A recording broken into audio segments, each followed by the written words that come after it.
চৰকাৰী আঁচনিয়ে বিজেপিলৈ মাতিলে এতিয়া বিপদ। हेलौ एभ्रिवान रायजोफोर फिन खेबसे चेनेलाव बयखौबो बरायग्रोनानै लानाय जाबाय। तो गोदान मोनसे भिडिअ लानानै फिन खेबसे आङो समायाब्लाबो चेनेलाव नुजाफैबावनाय जाबाय। तो जायफोरा गोसो नायलांनो हागोन मोननैसो आपडेट्स लानानै आङो फिन खेबसे चेनेलाव फैफिनबावनाय जाबाय। तो बिदिब्ला जागायलांदिनि आरो भिडिअआ मानि सायाव जागोन मिथिखाबाय। इन्ट्र भिडिअ आङो होनानै होखादों एसे क्लिप्स।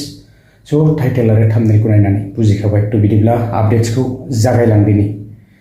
तो जोङो गोबां दिननिफ्राय नेनानै दङमोन जोंहा जिथुनाखि SHG नि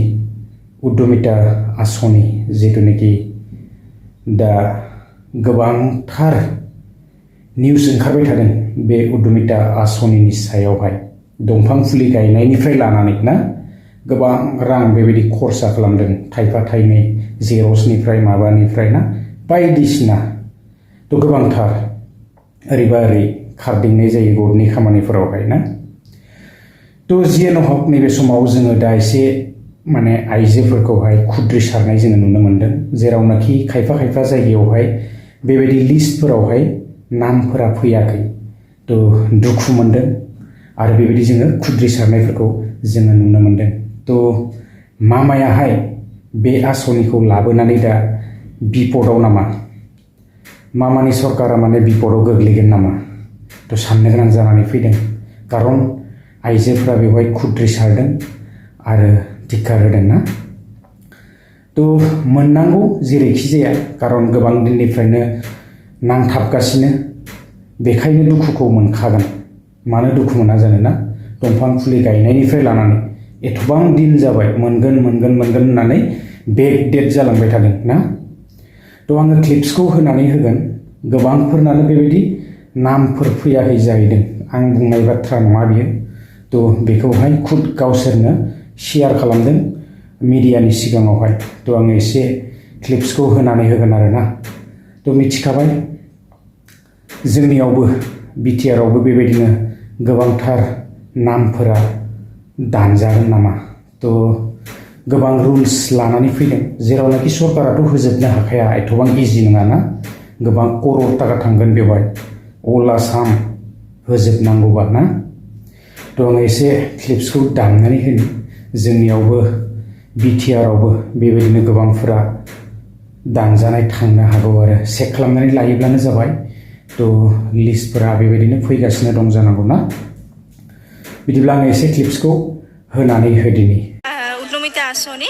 ইয়াতে মানে আমাৰ যিখিনি চৰকাৰে ধৰক দিম বুলি আঁচনিটো হাতত লৈছিলে গতিকে আমি ইমানখিনি মহিলা বঞ্চিত হৈছোঁ এই 10,000 টকাৰ পৰা গতিকে তেওঁ যিখিনি ধৰক কাৰণ কৈছিলে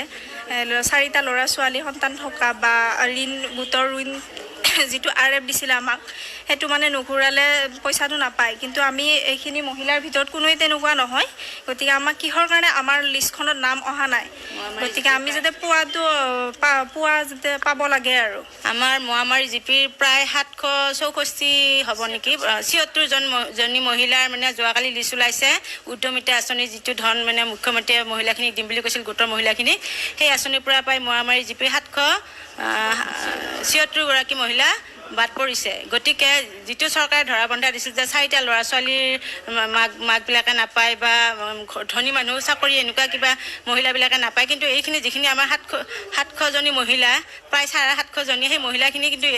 ইয়াৰ অন্তৰ্ভুক্ত নহয় মানে এনেকুৱা কোনো হেৰিত নাই গতিকে এই মহিলাখিনিৰ নামখিনি কিহৰ কাৰণে কৰ্তন হ'ল গতিকে এইটো আমাক লাগে মানে উচিত তদন্ত লাগে আৰু আমাক মানে এইটো মানে পাওনি কৰি দিব লাগে আৰু এইটো আমি চৰকাৰৰ মুখ্যমন্ত্ৰী ছাৰক অনুৰোধ অংগনবাড়ী চৰকাৰে আমাৰ কামখিনি কৰিছিলে তেওঁ কৰা গোটেই কামখিনি আমাৰ হোৱা নাই গতিকে আমি তেওঁৰ ওচৰত আমি অভিযোগ দাখিল কৰিব বিচাৰিছোঁ ভোট দিম বুলি কয় আমি ইমানখিনি কষ্ট কৰাৰ পিছত যদি আমি যদি আমাৰ কামটোৱেই নহয় তেতিয়াহ'লে আমি গোটেইখিনি মহিলা আমি ভোট বৰ্জন কৰিব লাগিব তাত কৰি আমি কি ক'ম আৰু সেই গোটেইবোৰেই কৰিছোঁ আমি চৰকাৰে বান্ধি দিয়া গোটেইখিনি ৰুলেই আমি পালন কৰিছোঁ গোটেইখিনি ডকুমেণ্টছ যি ছাবমিট কৰিবলৈ গোটেইখিনি কৰিছোঁ কৰাৰ পিছত যেতিয়া লাষ্ট সময়ত এজনী অংগনবাড়ী কৰ্মীৰ কাৰণে যদি আমি 10,000 টকাৰ পৰা বঞ্চিত হ'বলগীয়া হয় আমি ইমানখিনি মহিলা তেতিয়াহ'লে আমাৰতো কাম বন আছে আমি ঘৰত থাকিও বুলি যে আমাৰ কাম বন নাই এনেকুৱাতো নহয় আমি ঘৰ সংসাৰ চলাব লাগে গোটেইখিনি কৰিব তাৰপিছত যদি আমি বঞ্চিত হ'বলৈ আমি কি ক'ম আৰু কাৰোবাৰ ভুলৰ কাৰণে আমি ইমানকেইজনী মহিলাৰ কষ্ট অথলে গৈছে কষ্ট হৈছে খৰচো হৈছে আমাৰ খৰচো যথেষ্ট হৈছে যিহেতুকে প্ৰায় দুবছৰ আমি এইটো আঁচনি পাম বুলিয়ে মহিলাখিনি দৌৰা দৌৰি গছৰ পুলি ৰোৱা গছৰ পুলি ফটো উঠোৱা এনে বিভিন্ন কামত আমি প্ৰায় দুখীয়া মানুহখিনিয়ে গতিকে আমাৰ বহুতখিনি পইচাও খৰচ হৈছে এইবিলাক কিবা কাগজ দিব লাগে অ'ত দিব লাগে অ'ত যাব লাগে ঘৰ গৃহস্থী এৰি কিনে আমি দৌৰি আছোঁ গতিকে তেনেস্থলত আমি পাম বুলি ভাবাই নাছিলোঁ গতিকে এইবিলাক হ'লে আমাৰ মানে কি ক'ব আৰু চৰকাৰৰ প্ৰতি মানে মানুহখিনি মুখ্যমন্ত্ৰী ছাৰে যিটো আমাক প্ৰতিশ্ৰুতি দিছিল সেই প্ৰতিশ্ৰুতিৰ পৰা যদি প্ৰতিশ্ৰুতি ছাৰে নাৰাখে আমাৰো ক'বলগীয়া কি হ'ব গতিকে ইয়াৰ পিছত মহিলাবিলাকে কি চিন্তা কৰে আগলৈ निश्चय नोंथांमोना क्लिप्सखौ नुबाय आरो मिथिखाबाय ना तो बुजिनो मोनबाय आइजोफोरा खुद्रिसारदों आरो दा सरकारा जिमानबाबो बिपदाव गोग्लैगोन जुदि आइजोफोरनो प्रतिश्रुति लानाय हिसाबै जुदि होनो हायाब्ला तो बेवहाय माखासे नियमफोर सोनानै होदों सरकारा रिं थायोबाबो माने बेबायदि मोननाय नङा लनफोर बायदिसिना ना माइक्र' फाइनान्सफोर लानानै जुदि होफिनाखैबा ना गोबांथार आरो बेवहाय गथ' साब्रै बेबायदि थायोब्लाबो मोननाय नङा ST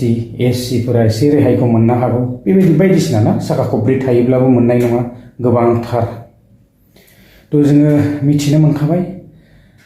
जोङो बिदिब्ला गुबुन मोनसे आपडेट्सआवहाय थांदिनि गुबुन मोनसे आपडेट्सआ जोंहा बेनोमोन CM-AAA थ' CM-AAA आवहाय जोङो एप्लाइ खालामदोंमोन जायफोराहाय माब्ला लेंहरगोन थ' इन्टारभिउ बा एग्जामावहाय ना थ' सम दङ जोंनियाव बेबायदिनो मेसेज बा कलफोर फैगोन आरो ना जायफोरा एप्लाइ खालामदों वेट खालामनानै थायोब्लानो जाबाय आङो सम मोनोब्ला नेक्स्ट टाइम आपडेट्सफोर मोनोब्ला लानानै फैनो सेस्था खालामगोन आरो ना थ' समा सफैगासिनो जोङो एग्जामखौथ' होखानांगोन इन्टारभिउखौ होनांगोन आरो ना थ' लोगोफोर आङो बारा गोलाव खालामला दिनैनि भिडिअ'आ बेसेखिनियानोमोन नेक्स्ट भिडिअ'आवहाय लोगो मोनगोन गोजोन्थों बाय बाय